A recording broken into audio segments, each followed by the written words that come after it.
नमस्कार, मी कीर्ती गायकवाड. स्वागत आहे आपलं आय न्यूज 28 मध्ये.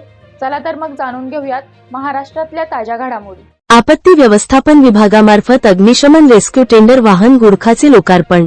दिनांक 17 मार्च 2025 रोजी राज्य आपत्ती व्यवस्थापन विभाग मंत्रालय मुंबई यांच्याकडून जिल्हा आपत्ती व्यवस्थापन प्राधिकरणीचे बळकटीकरण करण्यासाठी पालघर आणि डहाणू नगर परिषदेकरिता मिनी रेस्क्यू टेंडर प्राप्त झाले आहे.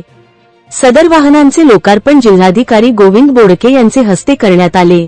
त्यावेळी पोलीस अधीक्षक बाळासाहेब पाटील, निवासी उपजिल्हाधिकारी सुभाष भागडे, जिल्हा आपत्ती व्यवस्थापन अधिकारी विवेकानंद कदम, पालघर व डहाणू नगरपरिषदेचे मुख्याधिकारी, अग्निशमन विभागाचे अधिकारी कर्मचारी उपस्थित होते. सदर गाडीचा उपयोग छोट्या प्रकारच्या आग विझवण्यासाठी होणार आहे. व्हीआयपी तताफा तसेच शोध व बचाव कार्यासाठी, वाहन अपघातात बचावासाठी होणार आहे.